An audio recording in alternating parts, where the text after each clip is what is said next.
Welcome NCHC members. My name is Mary Beth Rathie. I'm the Executive Director at the National Collegiate Honors Council. And today I'm with Darryl Peterkin, a nominee for the NCHC Board of Directors running for a professional seat on the board. We're hopeful that you'll find these conversations with all of the nominees for both the Vice President and professional seats helpful as you begin to think through the election process, which we'll talk about in December. Today with Darryl, I'd just really like to take this moment to thank you again for your time out of a really busy day.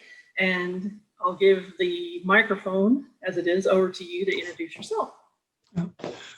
Well, thank you, Mary Beth, and thank you as well, members of NCHC. My name is Darryl Peterkin, and I'm the director of the Clara I. Adams Honors College at Morgan State University in Baltimore, Maryland. I've been at this post now for 10 years. As hard as it is to believe, those 10 years have flown by quite quickly. And I have been a member of NCHC on and off in different positions since 1998. So I am quite familiar with the organization, the institution, I was going to say. And you have helped me a great deal throughout my career with your publications, the conferences, and the dialogue that I've had with NCHC members over my time as honors director in different institutions. It is a privilege for me to be running for a seat on the board of directors. I see NCHC as a force for good in the modern world in terms of engaging with students, faculty, and administrators to take the best of the people at our institutions and using our resources and our wherewithal to make everyone better. In my view, honors is not an elitist proposition, but it is a way for the university community to intersect with the community beyond its boundaries and to bring the values of a liberal arts education to the entire world. And I see NCHC and honors in general as really a force for that.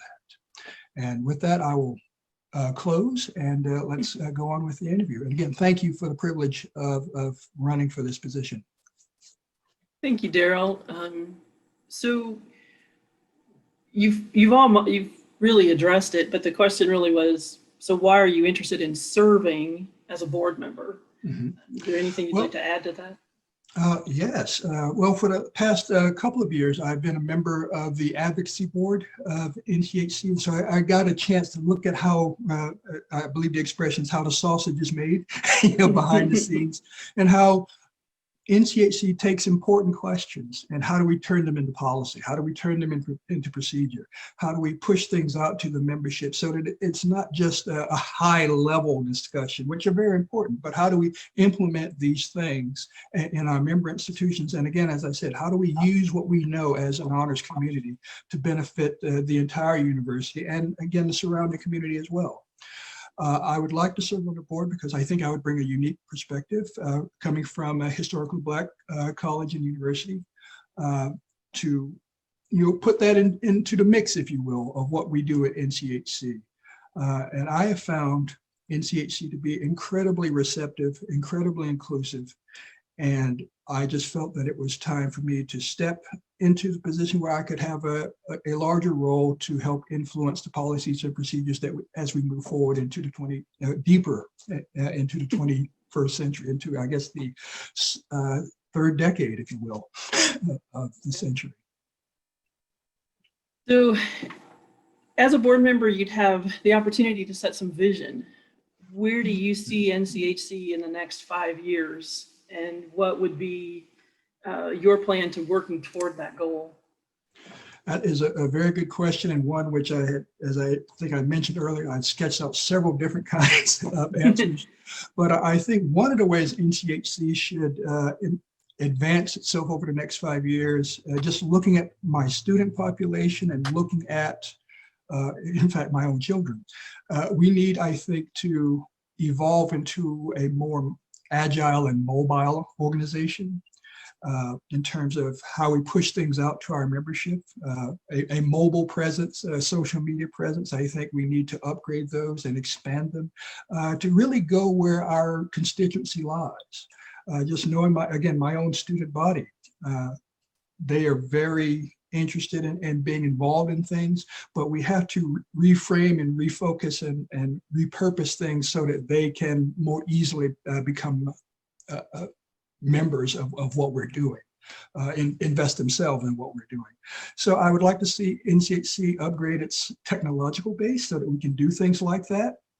And I also would like us to really focus on expanding ourselves to underrepresented groups, be it women, minorities, the LGBT community, because all of these have a place in honors. And again, that gets back to our overall message that we serve honors wherever we find it, in whatever community it may exist.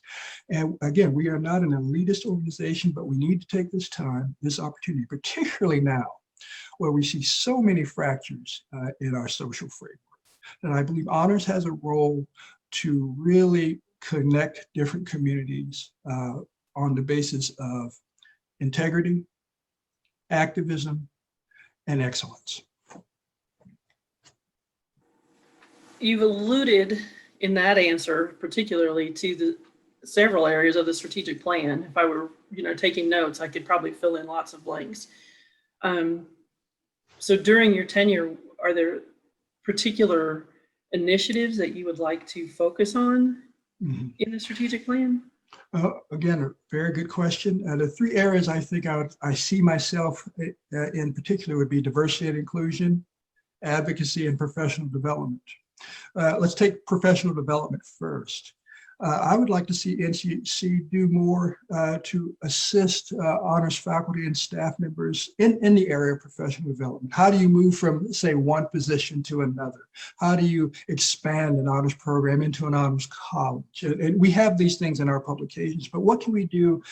Could it be more sessions at a conference? Could we do things like, since we're in a Zoom environment, would a monthly colloquium for people interested in different topics be useful? There's something, I'm also vice president of the Northeast Regional Honors Council. One of the things that we do, we call it the Honors Decompression Chamber. And we invite honors directors throughout our region for a monthly chat. And it's not a formal agenda. We just have people come in, we drink coffee, tea, whatever, and we talk about the issues of the day that affect honors education in different institutions and in different regions. And I think that if we could expand this to NCHC, I think we would have a very good way to get a pulse of what our membership is thinking, what kinds of questions they bring to the table, and how we can best assist and put resources to particular problems. With regard to diversity and inclusion, obviously diversifying the board, diversifying the membership institutions, and be within that, within institutions. How do we make honors more welcoming to students, faculty, and staff? Is it the types of courses that are offered, the admissions policies and practices, recruitment policies and practices? NCHC has a way to approach all of these things. Some of you may be familiar that we just recently released a white paper on honors admissions practices. I think this is something that could be implemented at a wide scale at various institutions, that perhaps we should move away from looking at honors as only a grade point average or a standardized test score. How do we expand it to include students who might not otherwise think of themselves as honors, but how can we get them to begin to see themselves as more than what they believe they are at this moment? With regard to advocacy, as I mentioned, I serve now currently on the advocacy committee, and it has been a real education in how we develop partnerships with other institutions and organizations, what is feasible, where are we going to get resources? How are we going to get traction in, at the local level, at the regional level, at the national level? And should we, for instance, invest in lobbying Congress for certain aspects of our programs? Again, these are all very important questions. And I think this committee is important because we have to realize that, again, that honors is not a single entity. that we are only as strong as we are able to collaborate, combine, and become partners with other organizations, groups, and individuals, both within honors and without. So I hope that helps. Those are huge areas for us. So I appreciate your insight to those. In knowing that we probably had made some headway in all of those until February of 2020. Yes. And suddenly we hit COVID. And you and I talked briefly before we started recording about just some general COVID pieces, but maybe share a few thoughts around how you think COVID has impacted the NCHC membership in ways that you think the organization and the NCHC cohort could address and provide support for those individuals. Okay. Well, I think the biggest way, and I'll if you will allow me, I'll proceed from the local level and then expand outward. Sure. Just as an instructor, as a professor, my institution effectively shut down on March 13th because of the pandemic, and all of our operations were moved online into a remote environment. And suddenly, the classes I had been teaching were everybody's learning Zoom, everyone's learning Google Meet, and with the foibles and all of that. But what really became clear, probably more so than ever before, was a disparity in resources.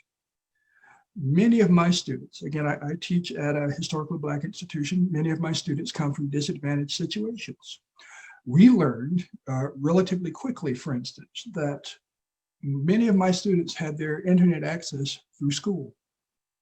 And once they were sent home or to other environments, they could not engage in this new way of communicating that we were using, the online class, for instance. So we found out, okay, what can we do to make internet resources available, computing resources available to students who would not otherwise have them. Real example from my class, I show a lot of video and audio, and I try to do things in the technological realm, but I found very quickly that if your only internet access point is your iPhone, you're not going to be able to take advantage of, I could have the coolest video in the world, but if you can't see it, it means nothing to you. And so we really got to see that, all right, we have to address this disparity. Many of my students also come from families whose employment was disproportionately affected by COVID-19, housing insecurity, food insecurity. So many students lost friends and family members because of the pandemic. So all of these things affected them psychologically as well as physically, and just the ability to go to class. Are you going to want to be in class? If you don't know where your next meal is coming from, or if your grandmother is sick, or if your parents have lost their jobs, all of these things encroached upon the reality of the student body. And this effect, of course, multiplied in a variety of institutions around the country. As I'm sure you have, you've conversed with colleagues who've experienced these kinds of issues as well. So what can NCHC do? Well, to my knowledge, we don't have trillions of dollars in our coffers, but perhaps you can enlighten me with regard to that. But some of these issues, of course, are issues of resource disparity. And how can we address that? Well, we can be an advocate for improving resources for students at various institutions and at various levels. We can do that. But I think also bringing a sensitivity to the table, that one of the things I think honors does very well is recognizing disparity, studying it, pushing out possible solutions. What can we do? It's not necessarily simply a money problem, but where can resources be best applied? What can we do to teach our instructors to be better instructors in this new environment? We do know that all students don't learn the same way. And so a good student in a traditional classroom may have difficulty in this virtual environment. What can we do to improve teaching resources for instructors? What can we do to improve learning resources for students? I don't have the answers to these questions, but I think with the caliber of minds we do have in NCHC, certainly we can at least begin to approach some of these problems and use our power as advocate, not just for elite honors education, but I think education overall, that all of these solutions can be brought to bear for the entire educational enterprise. I hope That's that gets at what you were. Actually, that's what you're discussing is near and dear to my heart. So I appreciate that answer. So the last two questions really are more governance related, specific to service on the board. Could you describe what you think is the ideal board member, and then what qualities you would bring from that board governance piece? Well, I thought long and hard about what is the ideal board member, and eventually I came to the conclusion that there really isn't a single category for ideal board member. I think what makes any board, and I've been a member of a few, what makes any board effective is that we all bring our strengths, we all bring our challenges to the effort. The thing that we must all have in common is a passion for the work, a willingness to do the work, and that may mean make difficult decisions, be they fiscal, be they personnel, be they programmatic. No, you shouldn't join a board if you want it to be a popularity contest. And you should be willing to take risks. Now, yes, NCHC would be just fine charting a safe course, doing what we did when we got started in the mid-1960s, and let this carry us forward. But we would be an organization dying on the vine. Why would you want to be a member of something that stagnant? So I think a board member should be well-versed in best practices, excuse me, but not necessarily tied to any one approach. Let's be experiential, experimental, willingness to include diverse points of view. I, for one, don't want to sit in a room with people who will echo everything that I say. What challenges me is a different point of view. We may not agree, but I'm sure there are going to be points where, we do see eye to eye, let's move in this direction. And when we diverge, well, let's look at the character of the divergence.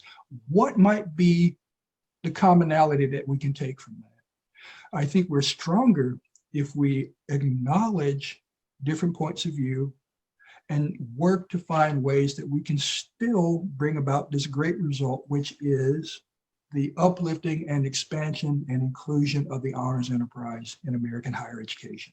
And beyond that, let's extend it down to secondary and primary, because the honor students of tomorrow are in primary school right now. Mm-hmm. We need to be working to get them and keep them interested in their own education, in expanding their possibilities, and thinking about things in ways they had not done before. So many of our children are shut off too early. And it could be a resource issue. It could be something as simple as someone reading to you at night. You know, I was privileged in having parents who were teachers. You know, I knew what the Encyclopedia Britannica was before I knew anything else. You know, there were always books in my house. There were always people willing to explain things to me. I know, again, from my own experience as an instructor and as an honors director, that not all of my students had that. So it's incumbent upon us to try to bring forward the resources that can help our students, our faculty, and our staff become the people they were meant to become. My area of specialty is early American history, the Revolution, colonial period, the Constitution. And I really believe in that phrase, a more perfect union. And one of the ways we can bring about that more perfect union is to make these kinds of investments. Let's not worry about getting everyone in the room who agrees about everything. Let's get people in the room who are of good conscience, who are of good faith, who want to work, and who can do the job that we need to be done. And that's simply it. Probably a little longer than you had expected, but I hope there was something in there that people can grasp onto. And you've kind of created your own segue into the final question, which is how to develop those community leaders.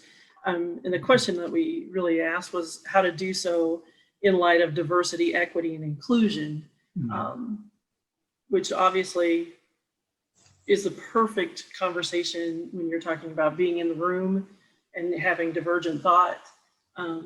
So do you have a specific plan or pattern that you think NCHC could utilize for bringing those conversations to the table? A couple of ideas. Well, first, the NCHC's commitment to diversifying its board and committee structure. I mean, that is a strong first step. You know, that the mechanics are good, the optics are good, and I think the outcome will be good. You know, all of those things. So once we've taken care of that, I think we should also partner with organizations that are already doing this kind of work. Some of you may see, you know, behind I have a little, you know, Black Lives Matter, you know, poster on my wall, a homemade poster, really. But it's really something that I see every morning when I come to work to remind me that I have to think and act broader than what I see here on my screen on a particular day. What organizations and individuals out there want to do the work that we can effectively join? And again, together we make a greater impact. You know, we have some of the finest minds in American higher education in NCHC. They should be brought to bear on the problems of society, and many of them are. But I think if we are more conscientious, more targeted, more systematic about how we approach these things, then what is a white paper today is in someone's classroom tomorrow. And so I think if we can integrate ourselves in that particular way, we would be quite effective. I would like to see NCHC use some of its resources, perhaps to create a new, again, we've done some of this work already, to create scholarships and opportunities for students from disadvantaged backgrounds, to be involved in some of the summer programs that we might have, or even, you know, going to regional and national meetings. I can tell you from the experience of my own students, you know, a year later, they're talking about, you know, remember last year we went to the NCHC conference and we did thus and so, and we met these people and we did this. And, you know, some of my students in particular have rarely been outside of the Baltimore, Washington area. And so to go to New Orleans, to go to Seattle, to go to Chicago, or, you know, well, we were going to go to Dallas, you know, this year, you know, even something as simple as the exposure to a different city is so valuable for a young person as they're beginning to think about themselves as adults in the modern world. And also professional development opportunities for honors faculty and staff. You know, conversations with each other at NCHC, and prep meetings like this and other kinds of opportunities so that we can cross-pollinate, you know, ideas that might work here, might work somewhere else. And just to create that sensation, particularly in the pandemic environment, that we're not alone. There are other people dealing with the issues that we're dealing with. There are other people who are having successes. There are other people who are having abysmal failures on a Monday. But, you know, by Tuesday, we got to get back up and try again.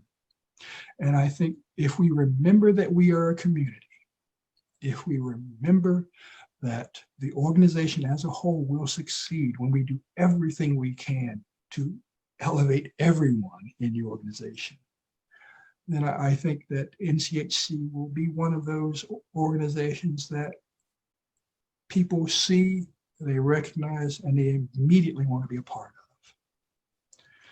One of the great privileges that I have within NCHC, and it has nothing to do with the board, is that I have been, approved by the NCHC Publications Board to write the history of NCHC and honors education in America. Well, honors education in general, but we're volume 1 will be this. And so I'm going to have the opportunity to look broadly at NCHC from its founding to where we are now. And that's an incredible arc. And we haven't done everything right, but we've done a lot. And I think we've moved the needle of human progress, both as change agents, as intellectuals, as people of good conscience, in the right direction. And An organization is strongest when it realizes that there's always more to do. When we reach the point where we can't think of anything more to do, then we should disband. But I don't think we're going to be reaching that point anytime soon. And to have the privilege of looking at the history of the organization and using that knowledge to inform what we do next, I think is really something that gets me up in the morning. And if I get the opportunity to serve on the board, then I hope to bring that knowledge to bear. But even if I do not, and there are wonderful people running for the board, and any one of us or any group of us would be excellent, I think, at the job. So, I give praise and thanks for those other people as well. Whatever my role is in NCHC going forward, I will give it everything that I have, because I've gotten so much from this organization as a professional and as an individual. And again, it's a privilege to even be considered for this position. And well, I'll stop there. I've probably said enough. Well, thank you again, Darryl, for taking time out of your morning to help us inform the NCHC membership of the value of voting for you as a board member on the 2021 board seats. And again, NCHC membership, we'll be putting out the NCHC election and the ballot pieces in the towards the end of November, first part of December, and you'll see those in your inboxes soon. If you have any questions, don't forget you can always reach out to the NCHC office. Thank you so much again, Darryl. Well, thank you. And again, thank you. Thank